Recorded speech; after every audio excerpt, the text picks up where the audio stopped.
शांति। ओम।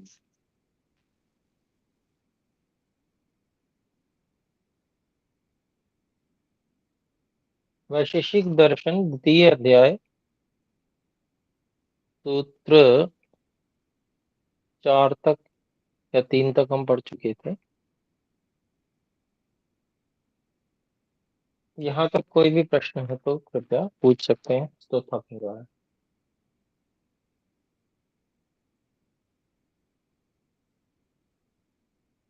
ओम। तो प्रश्न नहीं है तो फिर हम आगे बढ़ जाते हैं।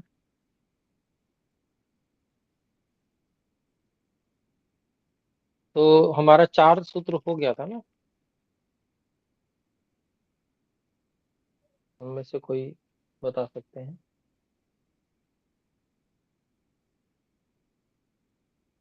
मेरी आवाज पहुंच रही है? जी आचार्य जी, आ रही है आपकी ध्वनि। अच्छा, तो चौथे सूत्र तक हो गया था ना जी। जी आचार्य जी, चौथे तक हो गया था। जी, तो 5वां सूत्र है ते त आकाशे न विद्यन्ते, ते आकाशे न विद्यन्ते। वे जो रूप रस गंध स्पर्श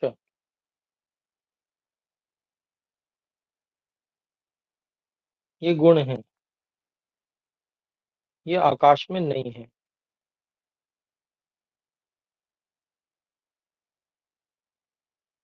तो भाष्य भी यही है। ते गंध रस रूप स्पर्श गुणा न आकाशे आकाशे न विद्यन्ते न भवन्ति। अर्थात वो जो गंध रस रूप स्पर्श ये गुण हैं वे आकाश में नहीं है।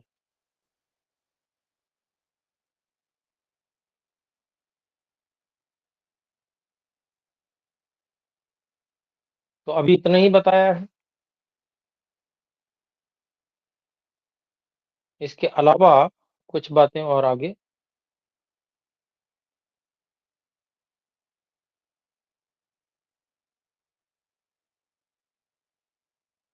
जो जल में और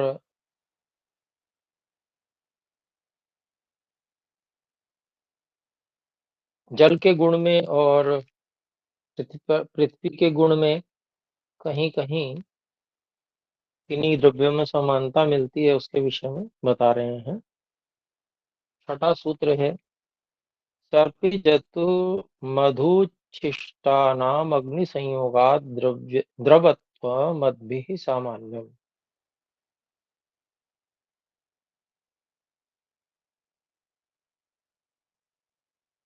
तो घी है, लाख, घी, लाख, शहद, मधु।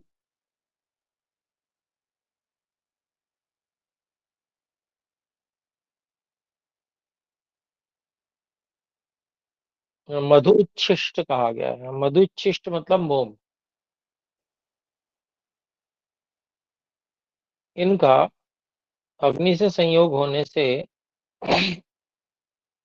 जो द्रवत्व है, बहनापन है, वो जलों के साथ में समानता है ये पार्थिव चीजें।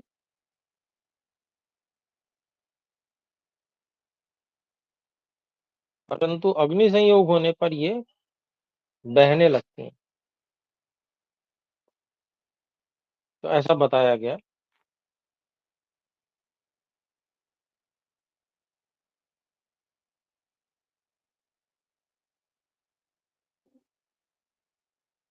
तो यहाँ पर भाष्य में देखते हैं घृत लाक्षा सिक्था नाम, घी, लाख और मोम, इनका पार्थिव वस्तु नाम, ये पार्थिव वस्तु है, इनका अग्नि संयोगात, अग्नि संयोगात अर्थात आग्नेय तापात, अग्नि के संयोग से अर्थात अग्नि का ताप प्राप्त होने से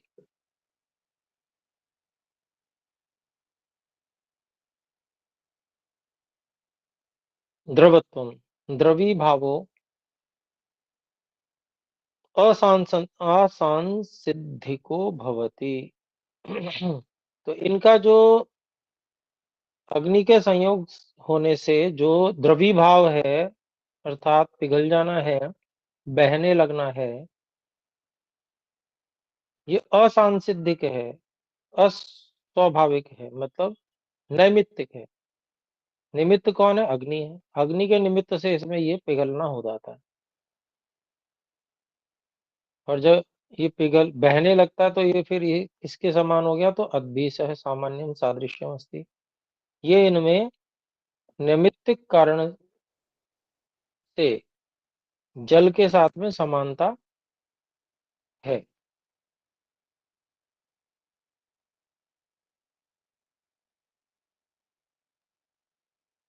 ऐसे ही कुछ और भी द्रव्य गिना रहे हैं। ये तो थोड़े मुलायम द्रव्य थे, घी इत्यादि, जो थोड़े से अग्नि संयोग से ही बहने लगते हैं। लेकिन दूसरे प्रकार के और भी हैं जिनके बारे में बता रहे हैं। और तथा और सातवां सूत्र है, त्रपु शीर्ष लौह रजत सुवर्णानाम अग्नि संयोगात द्रवत्वम अद्भि सामान्य।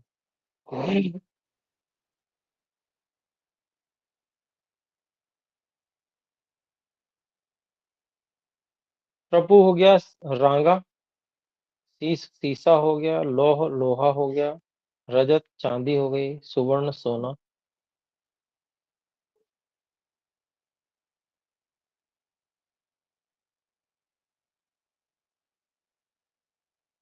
तो कुल मिला के कुछ ये धातुएं हैं।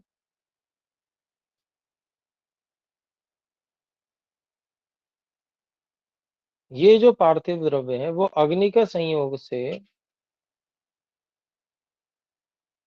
पिघल जाते हैं, बहने लगते हैं, इनमें द्रवत्व हो जाता है। तो द्रवत्व जो इनका अग्नि के संयोग से द्रवत्व होता है, वो जल के साथ समानता इनकी भी है। भाष्य में भी यही बात है। रंग शीस लोह रजत सुवर्णादि नाम धातु नाम। रांगा जो कलई जिसे बोलते हैं, ऐसे शीशा लोहा चांदी सोना, इन धातुओं का पदार्थ नाम जो पार्थिव पदार्थ हैं इनका, ये तेजस पदार्थ नाम यदि लिखा हो तो उसको पार्थिव पदार्थ नाम, ये पार्थिव पदार्थ है, तेजस नहीं है।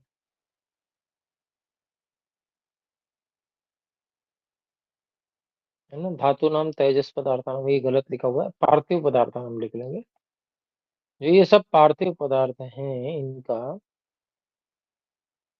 प्रखर अग्नितापात, मतलब बहुत अधिक अग्नि के ताप से, कम ताप से नहीं ये पिघलते, बहुत अधिक अग्नि के ताप से द्रवी भाव, द्रवी भाव होता है अर्थात पिघलना होता है।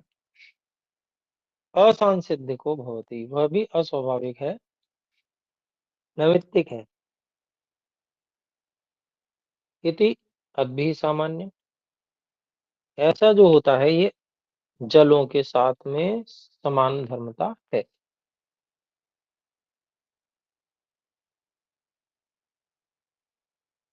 तो जो पहचान आ रही थी उसमें पहचान में जलों को जैसे द्रव कहा था, तो जिसमें व्यक्ति शंका उठा सकता था उसको पहले ही ऋषि ने बता दिया कि भाई ये कुछ ऐसे हैं। जी बोलिए। प्रणाम आचार्य जी। नहीं। असंसिद्धिको असंसिद्धिकः इति वर्ड इति इसका क्या अर्थ है इसका? जो स्वाभाविक नहीं है, नैमित्तिक है। स्वाभाविक सांसिधिक नहीं है। मतलब स्वाभाविक। हाँ, सांसिधिक मतलब स्वाभाविक, जो असांसिधिक मतलब अस्वाभाविक, स्वभाव से नहीं है, किसी निमित्त से हो रहा है, किसी कारण से हो रहा है। ठीक है जी। धन्यवाद आचार्य। धन्यवाद। धन्यवाद जी। तो अगला सूत्र है 8वां। इसमें ये हम मान के चल सकते हैं, ये जो भी द्रव्य गिनाए गए हैं ये उपलक्षण मात्र है, और भी बहुत सारी धातुएं हैं जो पिघल जाती हैं, तो उनको भी इनको उपलक्षण मान के चलेंगे, बाकियों को भी ग्रहण करेंगे। जो प्रसिद्ध प्रसिद्ध है दे दिए यहाँ पर।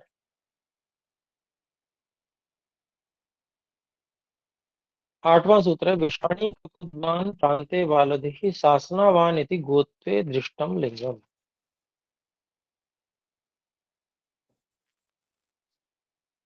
8वां सूत्र है ये, अर्थात सींग वाली,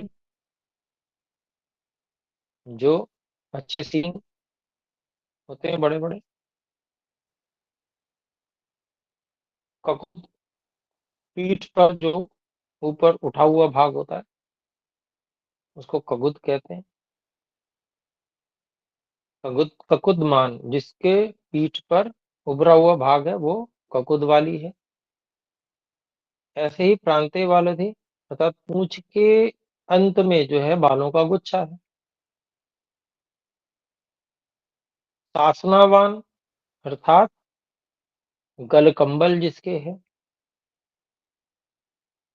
ऐसा, ये जो लिंग है, ये जो पहचाने हैं, ये गौ जाति का प्रत्यक्ष पहचान है।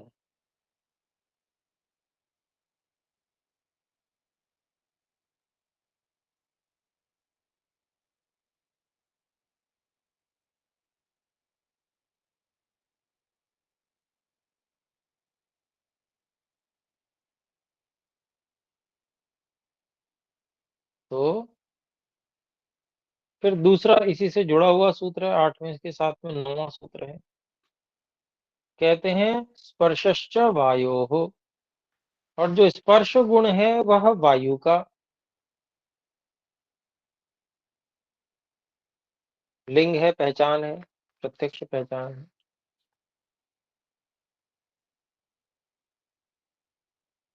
फिर इसी से जुड़ा हुआ 10वां सूत्र है,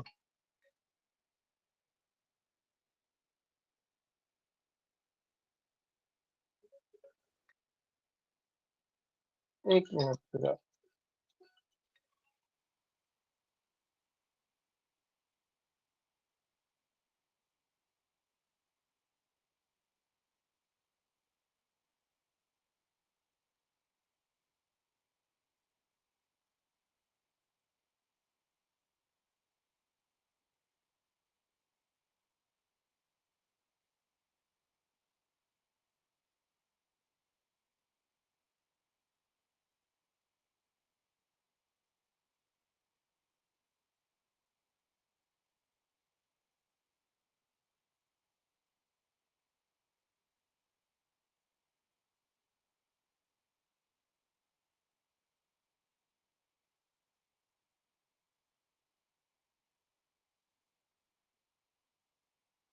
ओ, तो हम बात कर रहे थे, 10वां सूत्र इसी से जुड़ा हुआ है, न च दृष्टानाम स्पर्श इति अदृष्ट लिंगो वायु।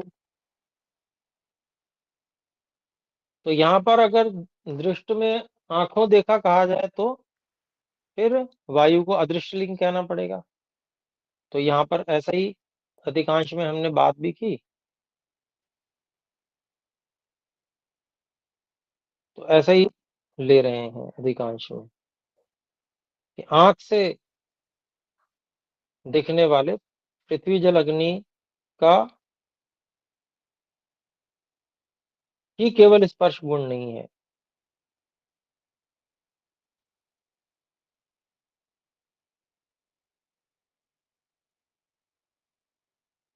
इसलिए यहाँ केवल स्पर्श जो है वह वायु का लिंग है।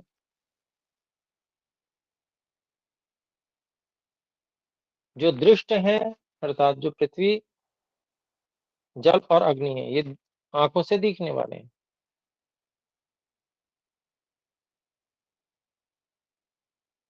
तो केवल इनका ही स्पर्श गुण नहीं है, बल्कि जो आंखों से नहीं दिखती वायु है उसका ही मुख्य यह स्पर्श लिंग है। कहीं पर केवल स्पर्श प्रतीत हो, रूप नहीं दिख रहा हो, तो फिर वो मानेंगे कि वायु का ही स्पर्श है। तो ऐसा यहाँ पर समझेंगे।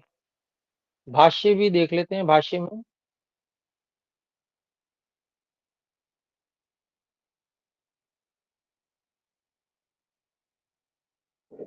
एतेषां त्रयाणां सूत्राणाम एक वाक्यता अस्ति। इन तीनों सूत्रों में संबंध वाक्य एक वाक्यता है। तस्मात् सहैव व्याख्यायन्ते, इसलिए इन तीनों का साथ में ही व्याख्या की जाती है। तो व्याख्या देखते हैं। विशिष्ट विषाणवान, विशेष सिंगों वाली, प्रशस्त श्रृंगवान, उसी को खोला है, बड़े बड़े सिंग वाली। प्रशस्त स्कंध मांस पिंडवान, ककुद के लिए कहा है। स्पष्ट रूप से उभरा हुआ जो कंधे पे मांस पिंड होता है उसको ककुद बोलते हैं। तो ऐसा जो है, अर्थात ककुद वाला जो है। फिर पुच्छाग्रे प्रशस्त वाला भानवान, पूंछ के अगले भाग, अंतिम भाग जिसे कहेंगे हम, उसमें बहुत सारे घने बालों वाली।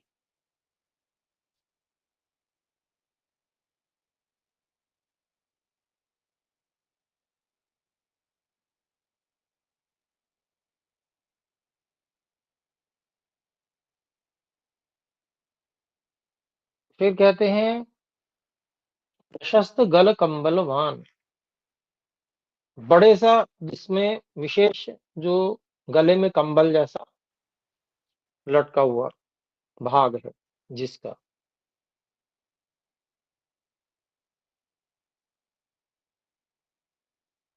इति दृष्टं लिंगम गोत्रे, इति एवं प्रत्यक्षीभूतम लिंगम लक्षणम गुण गोत्रे जातो यथा अस्ति। इस प्रकार का प्रत्यक्ष हुआ हुआ जो प्रत्यक्ष हुई हुई जो पहचान है, लक्षण है, गुण है, वो जो गोत्र जाति में है,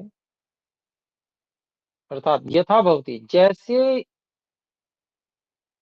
प्रत्यक्ष हुई हुई जो पहचान गोत्र जाति में जिस प्रकार से होती है, ये जो इतनी सारी पहचान बताई। तथा च स्पर्शो लिंगम लक्षणम गुणो वायु अस्ति। ठीक इसी प्रकार से जो है, जो स्पर्श पहचान है, लक्षण है, वो वायु का गुण है।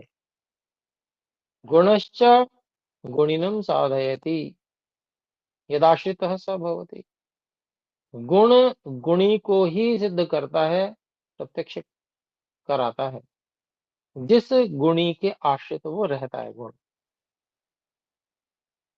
फिर कहते हैं भेदस्तु यान एव यत, भेद तो केवल इतना ही है कि न दृष्टानाम स्पर्श, दृष्टानाम नेत्रेंद्रिय पर्यंत प्रत्यक्षीभूतानाम रूपवताम पृथिव्यप तेजसाम। तो भेद तो केवल इतना ही है कि जो आंखों से दिखने वाले हैं दृष्टानाम उनका, अर्थात नेत्रेंद्रिय पर्यंत प्रत्यक्षीभूतानाम, जो नेत्रेंद्रिय तक प्रत्यक्ष अनुभव में आते हैं, ऐसे रूपवताम रूप वाले पृथिव्यप तेजसम, पृथ्वी जल और अग्नि, इनका। न खलु स्पर्शो लिंगम अदृष्टम अस्ति, उनका जो स्पर्श पहचान है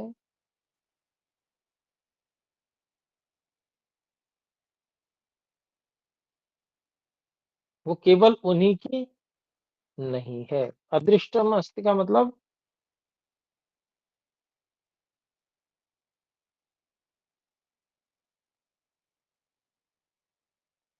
आंखों से दिखने वाला नहीं है। स्पर्श जो उनकी पहचान में सम्मिलित है, वो कोई आंखों से दिखने वाली पहचान नहीं है।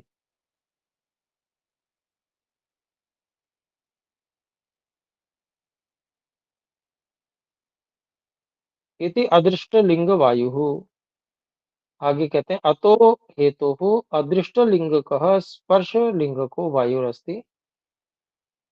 इसीलिए इसी कारण से अदृष्ट लिंग वाली अर्थात जो नहीं दिखा देखा जा सकता ऐसा जो ऐसी जो पहचान है स्पर्श, आंखों से जिसे नहीं देखा जा सकता ऐसी जो पहचान है वह स्पर्श, वो स्पर्श लिंग लिंग वाली क्या है, वो वायु है।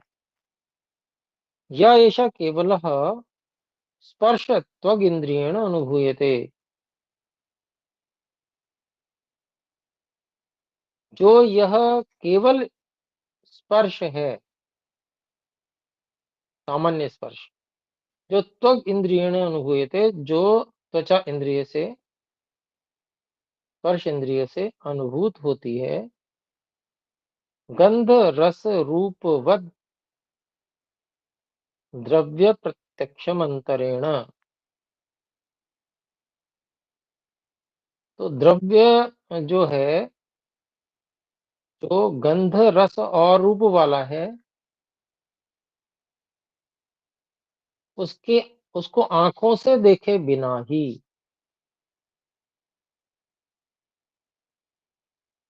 प्रत्यक्षमंतरेण,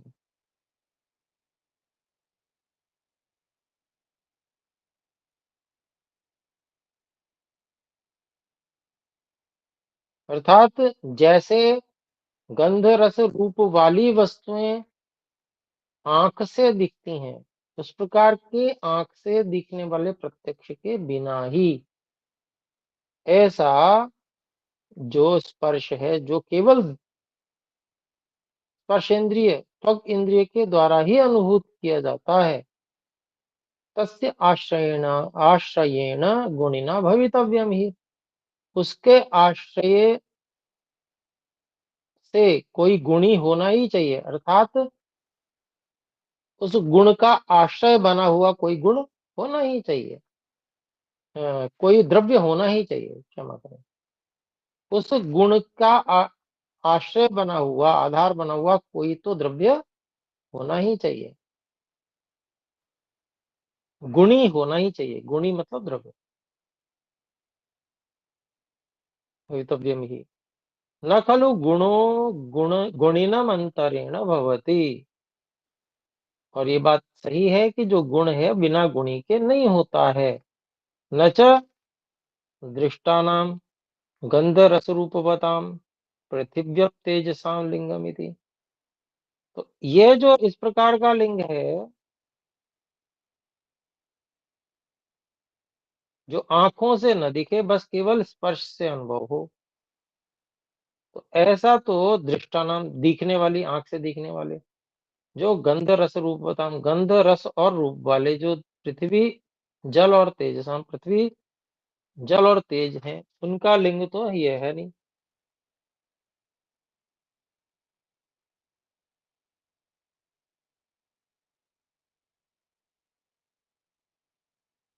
तो कह रहे कि भाई केवल स्पर्श से अनुभव होना चाहिए, फिर आंख से नहीं दिखना चाहिए वो। तो जहां वो ऐसा मिलेगा वही जो है द्रव्य, उसका मूल द्रव्य होगा। लेकिन गंध रस रूप वाली जितनी भी चीजें हैं, पृथ्वी जल और तेज, ये तो आंखों से भी दिखते हैं और स्पर्श भी होते हैं। तो इसमें केवल स्पर्श गुण नहीं है, ये कहना चाहते हैं। अथ च पृथ्वी जलाग्निषु पृथु शीतोष्णा स्पर्शा उपलभ्यन्ते। और फिर कहते हैं पृथ्वी जल अग्नि, इन में तो विस्तारित रूप में पृथु विस्तार से, शीतोष्णा स्पर्शा उपलभ्यन्ते ठंडा और गर्म स्पर्श प्राप्त होते हैं, उद्भूत रहते हैं। ते वायु संनियोगेन एव, तो वो जो है वायु के संनियोग से ही मिलते हैं। वायो तदंतराविष्टत्वात्, वायु जो है, वायु के उनके अंदर आविष्ट होने से, उनके निर्माण प्रक्रिया में वायु का प्रयोग होने से, तत्र तत्र स्थितम पृथुत्वम, वहां वहां जो स्थित विस्तृतपन है, शीतत्वम उष्णत्वम, शीतता और उष्णता वायुरेव प्रद्योतयति, वो वायु का ही को ही प्रकट करती है, उन्हीं को जनाती है, वायु को ही जनाती है कि वो वायु की यहाँ पर उपस्थिति है, इसी कारण से ये शीतता उष्णता स्पर्श के रूप में अनुभव आ रही है। प्रद्योतयति प्रकटयति वा तद्धर्म रहितः केवलः स्पर्शो वायु गुण इति सूत्रांत सिद्धः। तो उन धर्मों से रहित अर्थात शीतता उष्णता इत्यादि गुणों से जो रहित है, उन धर्मों से रहित है, केवल स्पर्श जो गुण है वह वायु वायु का है, वह वायु का गुण है। इति सूत्रांत सिद्धम, ये अच्छी प्रकार से सिद्ध हो गया। फिर आगे कहते हैं ननु केवलेन स्पर्शेन गुणेन वायुर्लक्ष्यते न च दृश्यते, तदैवं दृष्टेभ्यः पृथिव्यादिभ्यो भिन्नो अदृश्य सन किम प्रकारकम द्रव्यमुच्यते तदाह। ननु केवलेन स्पर्शेन गुणेन वायु लक्ष्यते, केवल स्पर्श गुण से वायु पहचानी जाती है, न च दृश्यते, आंख से नहीं दिखती। तद एवं दृष्टेभ्यः पृथिव्यादिभ्यः भिन्न अदृश्य सन, तो वह यह जो है इस प्रकार की दिखने वाली पृथ्वी आदि से जो भिन्न अदृश्य होती हुई, अदृश्य सन, किम प्रकारकम, वो आयु किस प्रकार की है, किस प्रकार का द्रव्य है, द्रव्यम उच्यते, इस प्रकार का द्रव्य कहा जाता है जो आंख से भी नहीं दिखता और पृथ्वी आदि से भिन्न है।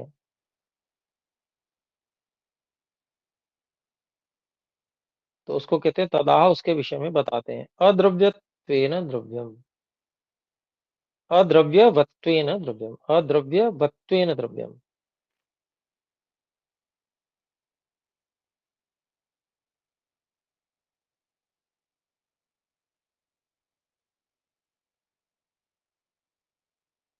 तो कहते हैं अन्य द्रव्यों के सम्मिश्रण से रहित स्वरूप वाला, अद्रव्यवत्वेन, द्रव्यवत्वेन का मतलब हुआ अन्य द्रव्यों के सम्मिश्रण से स्वरूप से रहित स्वरूप वाला है, ये स्वरूप वाला होने से वायु जो है वो अदृष्ट द्रव्य है। भाष्य देख लेते हैं। पृथ्वी जलग्नयो द्रव्यवंतो अन्य द्रव्य संसक्ताः सन्तो अनेक गुणवंतः। पृथ्वी जल और अग्नि, ये जो तीनों हैं द्रव्यवंतः, द्रव्य वाली हैं। द्रव्यवंता का मतलब हुआ, आगे खोलते हैं, अन्य द्रव्य संसक्ता, अन्य द्रव्यों से मिश्रित हैं, अन्य द्रव्य संसक्ताः सन्तः, अन्य द्रव्यों से मिश्रित होते हुए, अनेक गुणवंता, अनेक गुणों वाली है पृथ्वी जल और अग्नि, एक से अधिक गुणों वाले हैं। तत्रापि खलु अन्य गुण संयुक्त स्पर्शो गुणो लभ्यते, इनमें भी जो निश्चय से अन्य गुण संयुक्त जो स्पर्श गुण है वो प्राप्त होता है, क्योंकि अन्य गुणों से भी मिला हुआ है वो गुण वहां पे, तो ऐसा जो स्पर्श है उनमें भी प्राप्त होता है। पृथ्वी खलु जल खलु जलग्नि वायु भी संपृक्ता सती, पृथ्वी जो है वो जल अग्नि वायु इन सब से जुड़ी हुई होती हुए होती हुई गंध रस रूप स्पर्शवती, गंध रस और रूप स्पर्श वाली है। जलम तो अग्निवायुभ्याम युक्तम सत, जल जो है अग्नि और वायु इन दोनों से युक्त होता हुआ, भवती रस रूप स्पर्शवत, रस और रूप स्पर्श और स्पर्श वाला है, तीन गुण वाला। फिर अग्निश्च वायुना संयुक्त सन, अग्नि जो है वायु से संयुक्त होती हुई रूप और स्पर्शवान, रूप और स्पर्श वाली है। एते सर्वे स्पर्शवन्तो द्रव्यवत्वेन वायुद्रव्यवत्वेन वायुमत्वेन वायुमाश्रित्य इति अर्थः।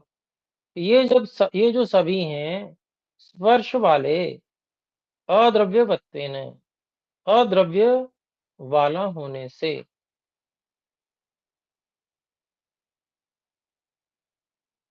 वायु द्रव्यवत्वेन अद्रव्य द्रव्यवत्वेन स्पर्शवंतो द्रव्यवत्वेन, ये सभी स्पर्श वाले द्रव्य से युक्त होने से, अर्थात वायु द्रव्यवत्वेन वायु द्रव्य से युक्त होने से, वायुमत्वेन वायु वाला होने से, वायुमाश्रित्य इति अर्थः, वायु का आश्रय लेकर ही, ऐसा अभिप्राय है। परंतु वायुस्तु अद्रव्यत्वान अद्रव्यत्वान वायुस्तु अद्रव्यवान, लेकिन वायु तो अन्य द्रव्य मिश्रण रहित है, अद्रव्यवान है, अन्य द्रव्यों वाली नहीं है, ये कहना चाहते हैं। पृथिव्यादि वत न द्रव्यवान, पृथ्वी आदि के समान अन्य द्रव्यों से मिली हुई नहीं है। तेन अद्रव्यत्वेन स्वाश्रयत्वेन स्पर्शवान, इस कारण से अन्य द्रव्यों के मिश्रणता से रहित होने से, स्व आश्रयत्वेन अपना ही केवल आश्रय लेने से, स्पर्शवान स्पर्श वाली है, स्पर्श गुणवान अर्थात स्पर्श गुण वाली है वायु, इस प्रकार का वायु द्रव्य है जो केवल स्पर्शवान है। फिर कहते हैं गुणश्च द्रव्यम न व्यभिचरति, गुण जो है वो द्रव्य को नहीं छोड़ता है।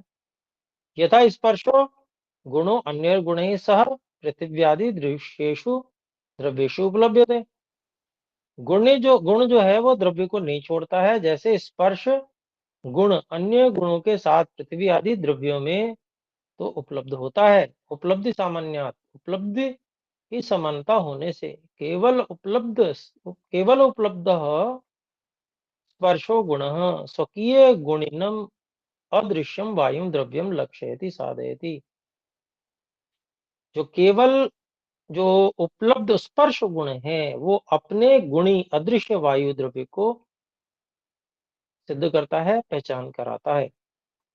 शंकर मिश्रादि भी अन्यथा व्याख्यातम सूत्रमिदम, ये सूत्र शंकर मिश्रादि ने अपने गलत ढंग से व्याख्यान किया है। अप्रासंगिकी परमाणु कल्पना कृता, अप्रासंगिक परमाणु कल्पना उन्होंने की है। चंद्रकांत भाष्ये हरिप्रसाद वृत्तो च अद्रव्य शब्दात स्पर्शो गुणो गृहीतः, चंद्रकांत भाष्य में और हरिप्रसाद वृत्ति में अद्रव्य शब्द से स्पर्श गुण लिया है, सो भी न युक्त, वो भी ठीक नहीं है। क्रियावत्वात् गुणवत्वात्, उत्तर सूत्र से विद्वानत्वात्, क्योंकि अगला जो सूत्र क्रियावत्वात् गुणवत्वात् ये सूत्र है, इसलिए उनकी बात ठीक नहीं है। तो अभी इतना ही रखते हैं, आइए मिलकर एक बार ओम का उच्चारण करके विराम करें। ओम।